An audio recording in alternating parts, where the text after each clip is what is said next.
90.4 half lemon radio, ये चटपटा है। मैं हूं आपके साथ आरजे आदिल।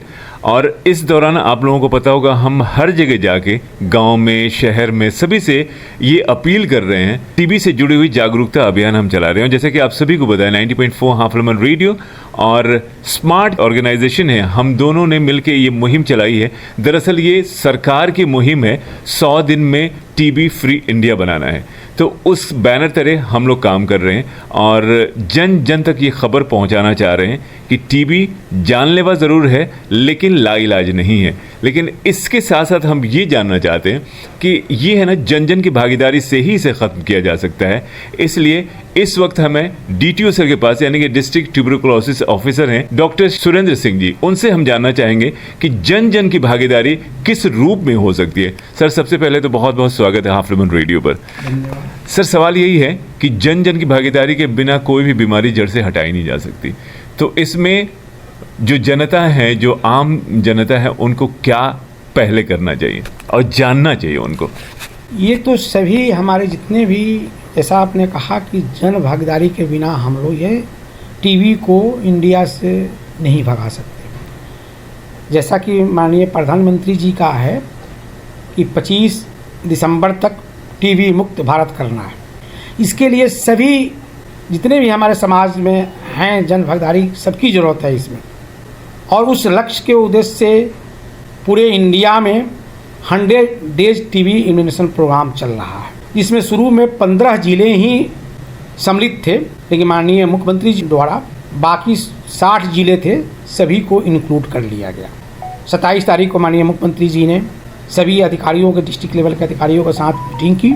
उसी क्रम में आज मैं सभी मेडिकल ऑफिसर इंचार्ज, BCPM और STS SLS की मैंने ट्रेनिंग दी है। तो इसके प्रोग्राम के तहत पहले तो हमको हाई रिस्क ग्रुप, जो वल्नरेबल पॉपुलेशन है, जिसमें टीबी होने की ज़्यादा संभावनाएं हैं, उसको हम लोग मैपिंग कर रहे हैं। इसके लिए मैपिंग में है कि जो 60 से ऊपर के जो हैं वो नेग्लेक्टेड होते हैं परिवार में, उसी सभी को हमको स्क्रीनिंग करनी है और जिसको लक्षण हो उसकी हम जांचते। एबव 60 ईयर्स वाले जो बुजुर्ग हैं, उसके बाद जो माल नरिश्ड हैं, हम लोग उसकी करेंगे। पिछले 5 साल से जो हमारे टीबी के पुराने मरीज हैं जो ठीक हो गए, उसमें भी रिकरेंस की संभावनाएं होती हैं, तो हम लोग उस पॉपुलेशन को भी ले रहे हैं। फिर उसके बाद जो हमारे स्मीयर पॉजिटिव जो पल्मोनरी केसेस है, लंग्स वाले डिजीज वाले हैं, टीबी के मरीज हैं, उसके कंटेक्ट वाले को ले रहे हैं। उसके सभी कंटेक्ट वाले की हम लोग जांच करेंगे। उसके बाद जिसकी इम्यूनिटी कम हो गई है, जैसे HIV, डायबिटीज, स्मोकर्स, अल्कोहलिक, इस तरह के वल्नरेबल पॉपुलेशन को हम लोग इसमें शामिल किए हुए हैं। इसकी सभी की स्क्रीनिंग की जाएगी और जो सिम्टम्स होंगे, सिम्टोमेटिक होगा एक्सरे कराया जाएगा, जो सिम्टोमेटिक होगा उसकी नाट, ट्रूनेट एंड सीबीनेट मशीन होती है, जिसमें बहुत कम यदि वायरस बैक्टीरिया है तब भी वह जांच में आ जाएगा। यदि जांच में वह पॉजिटिव आ गया तो हम उसको ट्रीटमेंट शुरू करेंगे। यदि जांच में पॉजिटिव नहीं आया तो हम लोग उसको प्रोफाइलेक्टिक ट्रीटमेंट, TPT जिसको बोलते हैं, देंगे। 14 साल से ऊपर के वाले को हम लोग 3HP देंगे और 14 साल के नीचे को आइसोनियाजिड देंगे। 3HP में फ़ायदा है कि 3 महीना ही डोज देना पड़ता है और आइसोनियाजिड जो है वह हम लोग को 6 मंथ देना। तो इसमें सभी की जन भागीदारी, जितने हमारे मुख्यमंत्री जी ने सभी हमारे BSA, DPO, ICDS, श्रम विभाग को, DIS को, DPRO को, जितने भी 12 डिपार्टमेंट थे, सभी को इसमें इन्वॉल्व किया है और सभी को इसमें एक जन आंदोलन के रूप में लेके हमको टीबी को इस देश से लगा। सर, हम सफल हों ये तो हम सभी चाहते हैं। हमने लोगों से बातें भी की हैं, कुछ बातें ये भी उभर कर आई हैं। दवाइयों की थोड़ी सी मतलब श्योरिटी, उनको विश्वास आप दिलाएं कि अगर वो पॉजिटिव पाए जाते हैं तो उनका फ्री जांच, फ्री इलाज होगा, दवाइयाँ प्रॉपर उनको मिलेंगी। इसमें फ्री जांच है। हमारे 14 साइट हैं सीबीनेट और ट्रूनेट के, 13 एक्सरे ये है। फ्री में सभी जांचें होती हैं, फ्री में सब दवा दी जाती है।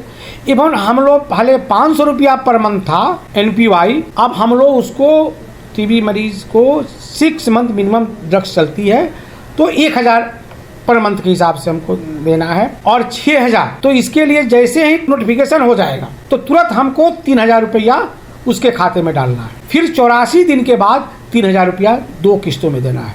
और यदि वह एक्सटेंड करता है, चाहे DF टीबी का मरीज है, तो उसके बाद 1000 रुपया पर मंथ के हिसाब से हमको उनको देना है। तो ये सारी चीज़ें फ्री है। दवा अभी अवेलेबल है। बहुत पहले थोड़ा सा स्कार्सिटी जरूर हुई थी, लेकिन थोड़ा सा कमी हुई थी, लेकिन अभी भरपूर दवाइयाँ हैं और सभी को ये फ्री में दी जा रही है और देनी है। सारी चीज़ें टीबी में जितनी चीज़ें होती है सब फ्री होती है। इवन हम लोग सभी को टीबी मरीज को कोई न कोई गोद लेता है, निश्चय मित्र बनता है, फिर वह गोद लेता है, उसको 5 चीज़ें देनी होती है, पोषण पोटली देनी होती है। और उस सबसे उससे इम्पोर्टेंट है कि पोटली के साथ साथ उसका नंबर लेके उसका हाल चाल पूछते हैं कि कैसे हैं क्या। ये हमारी गवर्नर महोदया हैं, उनका ये सोच था और ये पूरे भारतवर्ष में लागू हुआ है। और उसमें हम लोग 1 किलो सत्तू, 1 किलो चना, 1 किलो गजक, 1 किलो गुड़, 1 किलो मूंगफली, ये हम लोग पोषण पोटली में देते हैं पर मंथ। उनकी इम्यूनिटी को स्ट्रॉन्ग करने के लिए ये सब चीज़ें होती हैं। डेफिनेटली उसके इम्यूनिटी को, चूंकि ये जो माइकोबैक्टीरियम ट्यूबरकुलोसिस जो टीबी का बैक्टीरिया है, ये पूरे वातावरण में, चूंकि एयरबॉर्न होता है, हवा से जाता है, तो जो पॉजिटिव है खांसेगा तो चला जाएगा, तो सभी में है। लेकिन जब हमारी इम्यूनिटी कम पड़ती है तो वह सिम्टम कर देता है, और हमारी इम्यूनिटी ठीक रहती है तो हमको रोग नहीं कर सकते। और जिसको हो गया तो उसकी इम्यूनिटी बढ़ेगी तो वह जल्दी ठीक रिकवर करेगा। सर, आपने स्क्रीनिंग की बात की तो 60 साल के ऊपर की बात की आपने, उनकी बातें की जो कुपोषित हैं, उनकी बातें की जो मतलब इम्यूनिटी जिनकी कमज़ोर है। तो जैसे कि संभावनाएं हैं, तो एक संभावना शायद ये भी बनती है कि जहाँ बहुत ज़्यादा घनी आबादी हो, डेंस पॉपुलेशन है, उसकी भी स्क्रीनिंग करेंगे आप? डेफिनेटली उसकी हरदम होती थी। एक एक्टिव केस डिटेक्शन प्रोग्राम चलता है ACF, तो उसमें हम लोग इसी तरह की आबादी को लिए हुए हैं। तो इसमें ACF का उसमें था, इसमें भी हम लोग लेंगे, लेकिन वह एक्टिव केस डिटेक्शन कई सालों से चल रहा है, उसमें हम उस आबादी को लिए हुए हैं। और यदि इसमें भी अभी मिल रहा है, उस आबादी को भी लेंगे। जो टीबी उन्मूलन में एक्चुअली ये जो 100 डेज प्रोग्राम था, इसमें आजमगढ़ शामिल नहीं था। लेकिन पिछले साल जो मुक्त जो हुए हैं हमारे ग्राम पंचायतें, उसमें 43 मेरे हुए हैं।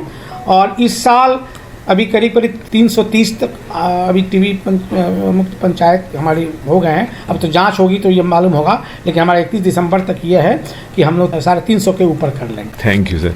तो 43 टीबी मुक्त पंचायत ऑलरेडी हैं हमारे पास, और जैसे कि गवर्नमेंट ने अभियान चलाया है 100 दिनों में टीबी मुक्त भारत, उसमें इस बार आजमगढ़ शामिल नहीं था, लेकिन माननीय मुख्यमंत्री ने नोटिफिकेशन जारी करके आजमगढ़ को भी शामिल किया है। जैसा कि सर ने बताया कि इन्होंने अब मुहिम शुरू कर दी है और स्क्रीनिंग अब आरंभ होनी है। हर तबके में हर तरह से स्क्रीनिंग होगी और चुन चुन के उन सभी लोगों को इलाज भी दिया जाएगा, फ्री जांच भी होगी, और किसी भी तरह से आजमगढ़ के बाकी पंचायतों को भी टीबी मुक्त पंचायत बनाया जाएगा। क्यों सर? डेफिनेटली ये तो दिसंबर 25 तक हमको सभी ग्राम पंचायतों को टीबी मुक्त कर देना है, पूरे आजमगढ़ को मुक्त। चूँकि उसकी क्राइटेरिया है, हमारे अक्टूबर माह में 770 गांव थे, लेकिन वह उसमें केस निकल गए। इसकी क्राइटेरिया है टीबी मुक्त के लिए, पहली क्राइटेरिया जो है कि 1000 की आबादी पर 1 या 1 से कम पेशेंट होना। तो अभी हम 20 दिसंबर को निकाले थे, मैं रोज़ इस पर वर्क कर रहा हूँ। 20 दिसंबर को मैंने जो निकाला था, उसमें ऐसे पंचायतें 366 मिली थी, जिसमें उसको हमको 330 हमको हो चुके थे। और मैं 23 तारीख को मीटिंग करके अपने जितने भी स्टाफ थे सभी को मैंने निर्देशित किया कि ये 366 है, इसमें यदि 1000 की आबादी पर 30 या 38 से अधिक जाँच हो तो वह जाँच हम लोग करवा दिए हैं। और यदि उसमें केस निकल जाते हैं, फिर एक यदि कम हो जाता है, यदि केस निकल जाते हैं, लेकिन मुझे उम्मीद है कि 330 तो हम लोग कर चुके हैं, 350 से एबव ही होगा मेरा। Thank you sir. तो दोस्तों फिर से एक बार कहना चाहेंगे हम कि सर के हम सब के प्रयास में जब तक आपकी भागीदारी नहीं होगी, सफलता कभी भी हासिल नहीं होगी। और टीबी मुक्त भारत बनाना हम सब का एक लक्ष्य होना चाहिए, और हम सभी चाहते हैं कि आप स्वस्थ रहें, सुरक्षित रहें और जीवन का भरपूर आनंद लें। Thank you so much.